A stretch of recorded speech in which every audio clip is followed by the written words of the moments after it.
Hello, everyone, and welcome back to another episode of Steelheads Weekly with your host, Darius Domingues, and of course, Mark Freitas. Mark, how are you doing this week? I'm doing well. It's very cold outside on this fine December day. I'm craving chili. Um, I'm hungry. It's cold, but we have hockey going on. So I mean, there's a lot of good things going on with life and hockey. That's right. Um, Steelheads are, they had a okay weekend, week, Week, week, week. They had a week, weekday week. game. Yeah, and they have another weekday game Wednesday. So I mean, Yeah. sweet. We'll get into that today on today's episode. Mark, they had some interesting games this past week that we can get into, and Hmm. obviously, the first one being a school day game, the first of the year against the Guelph Storm. Unfortunately, it was Guelph's only meeting in Brampton this season, and I guess they're returned to Brampton after about 11 years, so pretty interesting. But the Steelheads pick up a big win in this game. 4,000 screaming kids in the building. Martone starts it off real nice in that game. You love to get going early in that one, but Guelph, not a great team this year. They pick up a big win here. What did you see from this one? I saw Martone's beautiful in between the legs goal. That was nice. Um, it's funny if you watch if you watch it from the broadcast point, it looks good. Then you watch it from the fan cam area, like he just like almost whiffs on it, but he got it in right at the last second. I'm like, that's still nice. Yeah. And good win for the team. They came out flying, and normally they don't really do well on school day games. So it's been big Yep. uh, the last few years. Because I remember the last time they had a school day game against Guelph, they got shelled, ain't nothing. Yeah, it was Um, not great. Notoriously, they haven't been great in school day games. So, Shout out to my boy Tyson for getting called into that game. I remember that because he said, "Man, I hate school day games," and I'm like, "Yes," and that was the day I got his jersey. So and he got into that shout game out, in the worst way. poor guy was like on the bench, and then they put him in like this. He came. I remember he came to relieve like Spencer Martin. And like Tyson comes in, and he allowed a couple goals, like one or two. It's like, yeah, I hate school games. Like, I don't blame you, man. What's They suck. What's funny too is he like you said, he's like, I hate school day games, and then you probably see like that fourth or fifth goal go in, and you're like, oh, like like I'm coming in here, I'm getting in this game. Yeah. So I'm like, you know what? From that tweet 10 years ago, I don't blame him. I hate these school day games. It's good for the kids, but for these players, man, like it's so hard for these guys. Starting a game at 11 a.m. Like this is not like your U9 hockey tournament on a Saturday. Like this is like having to get These hit boys, at 11 a.m. Stuff. forget that. These guys are probably like, haven't played like a 9 a.m. game or 11 a.m. game since they were like maybe teenagers, That's what like I'm saying. 13, Yeah, 12, yeah. boys.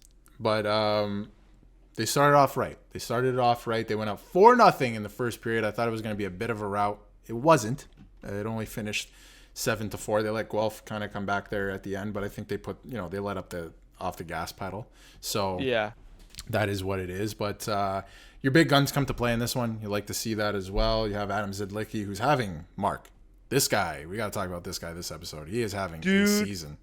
how is he not drafted? It's unbelievable. I mean, I would say this year is really, I don't want to use the term like breakout year because he was good last year too, but this year he is putting it together. He has been really, really good. I like him. I've been a fan of his since they got him. Like I Yeah. said, his speed is like top notch.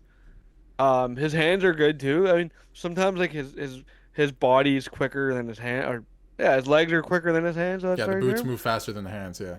Yeah, but like it's so good. Like when this guy scores, he's another guy. I like when he scores too because like he just gets like hyped up.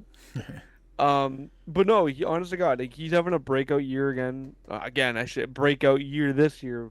I think he'll top his point total actually. Yeah. No, Uh, he's having a career year. He's been yeah, fantastic. I mean it sucks that like he's picking it up now and then he's gonna leave for the World Juniors, but he'll probably pick it up there too. Go win another medal, buddy. Exactly. All Come I bring have to home say. another medal, and it'll be fine. I'm excited to see what he can do in the World Juniors too, and then obviously coming back to Brampton in the new Mhm. year. But no, he's been really good and underrated physically as well. Like he'll get in there, Yeah. he throws the body around. He's another guy that this Yeah. team desperately needs and needs to play Yeah. well, and he's doing exactly that. So he's been great this season, man. Luke Hmm. Misa on the board with 2 goals in this game. Yes. Again, Zidlicki. Porter Martone's doing his thing. Should we even mention him at this point? I mean, like No, he's just killing it. he is just Also, unbelievable. yeah, and also before we go, I guess move on to a congrats to Porter, uh, Jack Ivankovic, and Yeah. Lucas Carmirez. They will be in the top prospect game on January 15th. And I realized that my dumb self, I did an article a couple weeks ago, getting the games mixed up with the U.S. and CHL prospect game. For some reason, I thought they scrapped the top prospect game. Like, oh, they're doing it in November. No, no. I think, and it's always in January, I believe. I could be wrong on Yeah, that, but but I like, think it is always in January. it was just the wording of it threw me off. So I apologize for my mistake on my article there. But So yeah, the one no, that happened just now in November, what replaced the Subway Series, which used to be the Subway Series. that's what I was thinking of. That's the one Yeah, that I confused me. That's the one. yeah. So that So replaced that. The top prospects game is still a thing, which should be actually, it's really called the good. Connor McDavid Top prospects top game. prospect. Yeah, So it's the first ever one because it's no longer Team Don Cherry versus Team Orr. yeah. So So those are cool. those were interesting times as well, and now it's a new era. It's going to be the first one. It's still the same top prospects game, really, same kind of Yeah, format, just but it's different just a name. different name. So yeah, but It's like going to it's going to be fun. McDonald's and then you go to Burger King. It's all the same thing. Just one's better than the other. Exactly, one's a little bit better, a little bit better. Yeah. But Shout out to the top prospect game. yeah, but the top prospects game should be fun. Obviously, like you mentioned, Porter Martone, Ivan Kovic, the future of Canadian goaltending. I will maintain that. But and Lucas Carmirez as well. So congrats to all of them. Well He deserved. deserves it. Yeah, 100%. So I'm So excited to see what they can do. he's had a tough year too. That injury he took in October versus November. But yeah, no, so I'm happy for him because like he hasn't played in a while. Yeah, he's not played in a Uh, while. Yeah. So and they need so him too. He was like when he plays, man, he is an X factor honestly for this team. He's someone that this team needs. yeah. So We're moving to Friday now. Friday, Friday, a little bit of a different story. Again, on the road against Niagara. Niagara, a pretty good team this year, and obviously, the power play has been a bit of an issue still.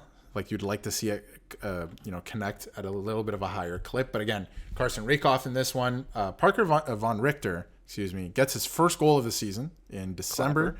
So it took a little bit of it took a little while, but he gets on the board. Luke Misa continues his hot run, putting him on the top line completely. I would say, I don't know, saved his season, but he has been really going ever since he was put in the middle of Porter Martone and Carson Rakoff. And, of course, Niagara with the high potent offense this year. They're playing really good hockey as well. They have the goaltending as well, and they've been playing really well. But Steelheads unfortunately dropped this one in regulation too, which is tough for 5-4. So that was a tough loss, especially on in a week where you need to start picking up some wins. Yeah, no, they need to get going because it's gonna get tight, and with guys leaving for the World Junior camps and teams, it's going to get tight, and you needed to win this game against Niagara. You would have closed in on the standings. If they won that game, they would have had 2 points. 32 points, I believe. Yeah. They would still be in the So same position they are now, but I mean, it's just you wouldn't be as far back from Niagara themselves, right? You'd be 4 points closer to Niagara at this point. yeah, Or sorry, and two they points, needed I that should say. win. But then again, staying out of the box, they can't, man. Looking at the box score here, Darius, Uh-huh. they had penalties in a row. Yeah. Sorry, three penalties in a row. To start the game, and then Niagara got four penalties in a row, and then they got one penalty in the third. But yeah, the power play, they gotta stay out of the box. They're not staying disciplined. That's been an issue for them the last few years. Yeah. Yeah, it has been. Not just the last few years.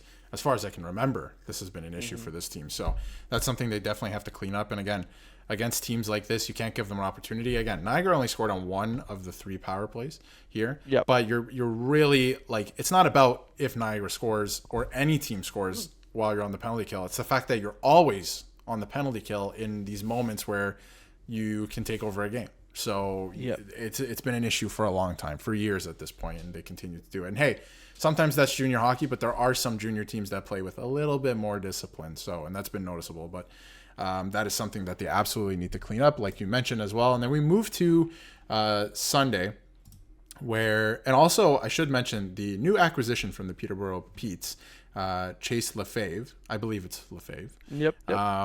Has been pretty good. Scored his first goal in that school day game. I forgot to mention that. With the Steelheads, he gets another one yesterday at the time of this recording against the Erie Otters. And the man of the hour, as we were talking about again, the Steelheads go down 1-0 early in this game. But Adam Zidlicki, he makes the Teddy Bears fly this year. 15th goal of the season. He's been great. And again, the story of this game, you score on 50% of your power plays. That's okay, right? You want to maybe bring that number a little bit higher. I think that they were automatic to start the year on the power play, so you kind of want to get back to that. But you're getting outshot again, which is something that you want to look at as well. But again, I thought it was a decent game, but they let it get away from themselves at the end. Yeah, and I mean, looking at it here as well, they did score a timely goal in the third to kind of bring themselves back into the game. Yep. But 4-1, Erie had that lead. It's not, as you and I both know, it's never the safest lead in hockey. No. So their big boys did show up when they needed them in Martone and Raycroft, and obviously Martone assisted on the tying goal from Lefebvre. But overtime, losing it to coin flip, 3-on-3, it happens. I mean, you got 3 points out of the weekend here. It's not too bad. You just stayed in the race where you needed to be. So you just got to build from it. You're back at it, and I keep thinking today's Tuesday, but by the time this is out, it'll probably be Tuesday. So by the time they're out on Wednesday, get the win Wednesday, and then you're on the road this weekend. Just get some points going here. Yeah, they gotta. Been the same thing to say. They got to start rolling a little bit because it's going to start slipping away here. And especially, this is something I want to get into here. So obviously they lose this game, and they have a terrible track record in Teddy Bears Hoss games. I want to mention that as well. Matthew Schaefer. Like school day games. Like school day games. Matthew Schaefer, unbelievable in this game. He's also another, projected top 3 pick alongside, obviously, Michael Misa and Porter Martone. And he puts up a ton of points in this game. Again, ton of points on the season. He's been great, but it sucks that they came all the way back from 4-1 to end up losing in overtime. But at least he got a point out of it. But speaking of points, when you look at the standings right now, and we're going to talk about the schedule coming up as well, the Steelheads currently sit 6th in the Eastern Conference. If they won a couple of these games, they could have been, hovering around 4th, which is a big difference. And the reason I bring this up is because at this point in time, if you're in 6th versus 4th, you have a ton of guys leaving now. Yesterday was their last game against the Erie Otters for the World Juniors camps. Right? Oh, yeah. So it starts now, and they're going to be in tough. They are missing guys due to injury. They are going to be missing their starting goaltender, their leading point getter, their second leading point getter, and Adam Zidlicki, who's been fantastic. All gone for about a month. It is about to get extremely tough for the Brampton Steelheads. Slip of the tongue. You could say Mississauga. Slip of the tongue there. I'm a little used to that. The Brampton Steelheads.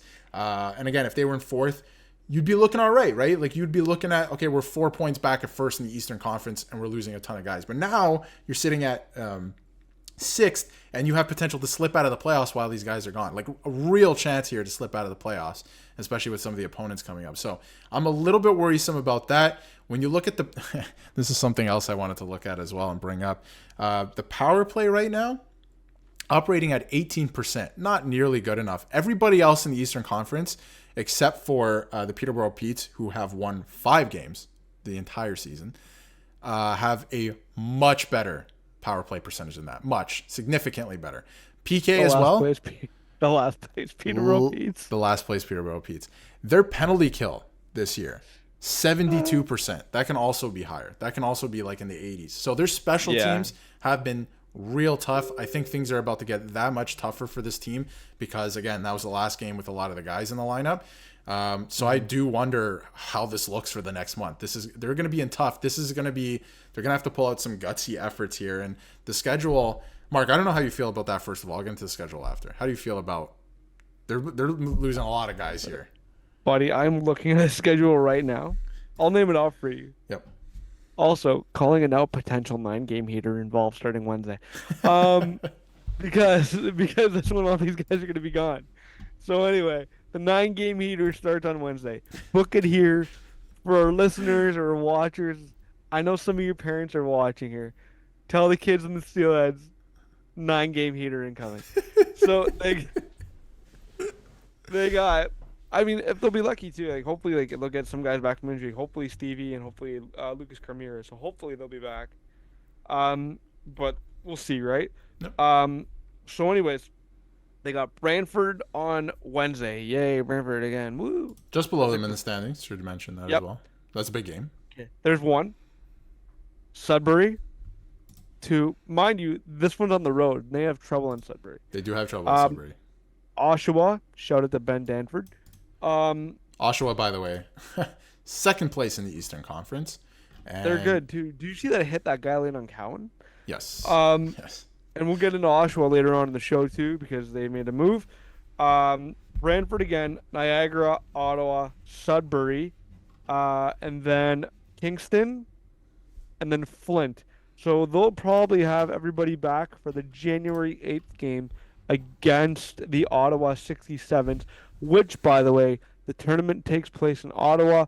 So if Raycroft, Martone, and Ivan Kovic all do make the team, I can see them being back for that game since it's going to be in Ottawa, and they can probably just meet the team there That's a great because point. that gold medal game probably lands on the 6th. It will be that Monday. You are correct. So they would play 2 days later in Ottawa. I'm sure they would just probably stick around and then play Look with at the me team that doing Wednesday. geography. That's great, Mark. That was honestly, I didn't even think about that. That was phenomenal, actually. That's a great 9 game point. heater. They'll probably play there, but they have some tough opponents here. They have a lot of trouble with Sudbury in Sudbury. Brantford's right behind you in the standings. That is a must-win coming up here on Wednesday at home. And they have Ryerson leaders. That's right. Like that is a must-win against Brantford. Oshawa, that's going to be a tough game. That's in Oshawa. They've been playing well. They are missing a couple guys too, obviously for World Juniors as well. So Are should they having mention that. Danford?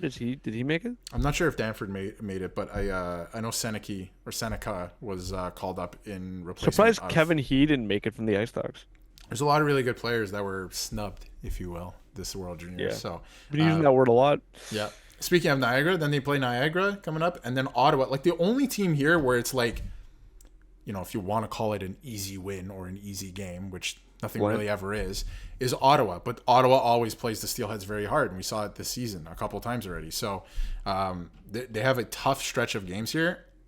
You know what? They're gonna have to next man up opportunities here. This is what it is. Like the guys are gone. They're at the World Juniors. You're not coming back from injury, right? Like step up here. It's time. It is time. Or they could be in some trouble come January 8th. They could fall to 9th. But I'm going to take the optimistic route here. I think that they have a lot of really good young players that are waiting for their opportunities here. And we're going to see what happens because the time is now. Nobody's coming to help you here. All the guys, all the big guns are at the World Juniors. So congrats to the guys who made the team, but it's going to be a tough stretch here for the Steelheads. Yeah, they need to pull through, and like I said, hopefully they get some guys back. Hopefully, Carmiras comes back, 'cause then he could take some of the workload there, because he provides some good offense. So hopefully he's back soon. Like I said, hopefully, I mean, at least our defense isn't taking a hit. But like again, hopefully Leskavar's back soon. So hopefully they'll get a couple guys back Yeah. in this time as well. So we'll find out because the camp is tomorrow, Yep. the 10th until the 13th. So would they leave? They're gone now, right? Like even if they make it, like, they're gone from the 10th until. Oh, yeah. Yeah. If they make the team. But I was about to bring up there is a world where a couple of them don't make that team because they're bringing a bunch of guys into the camp and there's going to be a couple more cuts. So Well, we know Carson's on the team. He made it last year. you never know, though. Some guys can – you never know. You really never Has know. it ever happened where a guy's made it and they got cut the next year? I don't – not that I can remember. So we'll see. I'm not saying that that's going to happen. I'm just saying anything can happen. So let's just see what happens here with some of the cuts. And again, in terms of Ivan Kovic, should he make the team? In my eyes, absolutely. I think this guy is the future of goaltending in Canada. And whoever gets him in the NHL is a very lucky team. And you know what? If he doesn't make this team, I don't think it has anything to do with his skill or how good he's going to be. I think it has everything to do with the politics of Yeah. Hockey Canada, and that they usually like older guys in the net. So we'll see how that plays out as well. There is a world where Ivan Kovic could return here, but I think he should make the team. It would be a You no-brainer for know, me. yeah, no, it's the same thing back in 2011. Again, going back to that, JP Anderson Mhm. had a great year in Mississauga. Goes to the invite because he got invited that year. Yeah, Um, Sort of like Ivan Kovic, he's one of the best goalies. Not like touted like Canada's best, but he's like that top goalie in the O and I think at the CHL all the time. yeah, And they took Mark Byzantine over JP Anderson. yeah. So So. there's a lot of politics involved. We'll see what happens. We'll see what So happens. hopefully this doesn't happen to him because he was the goalie for the U18 and the tournament that happened this August, the Helenka Gretzky Cup. Yeah, Um, and so would this be triple gold or double gold? Either way, I think it was U17, U18, and the Helenka. yeah. So would this be number four that he would go for? It would be. Yeah, they're all different. So Yeah, so he if I got that correct, I read it somewhere, but the season started. Anyway, not the point here, but his performance this year at that Helenka Gretzky Cup was incredible. No doubt in Hockey Canada's mind, he should be one of their top priorities to be on the team. he should be. He absolutely should be. But again, that's my opinion and also your opinion as well. So What do it we should know? be the case, but yeah, sometimes politics get in the way. We'll see how that plays out. But Mark, any final thoughts about the Steelheads this week and heading into next week? It's going to be a busy one. It's going to be a tough one. No, besides having a 9 game heater and coming to the guys. Um, yeah, keep playing. Try to get a couple wins here. Heck, go try to go 8-2 on a realistic note here of having some fun in the show. Try to win. Maybe like my math was horrible. I said 8-2. If you can go like 7-2, great. 8-1, 9-0. You'll get it going. So good things will happen. I believe in this team. I do I believe in believe this in team good as well. luck. I'm passing on some good luck here. And I also have to say that Yeah. I believe in James Richmond. I think that he's going to get these guys playing, and I think that he's going to take it and this team to another level come January. But that's a little ways away. Hopefully they take every game here coming up, one game at a time. Well, my advice for these guys is the year they went to the finals. That year, I think the Steelers captain, I won't name names because of everything going on right now, he left, and then they had guys pick it up from where when he was gone. Yep. So hopefully the same thing can happen this year where the boys can pick it up while their best players are gone. Yeah. So we'll see what happens here, and we will see you all in the next episode. Take care.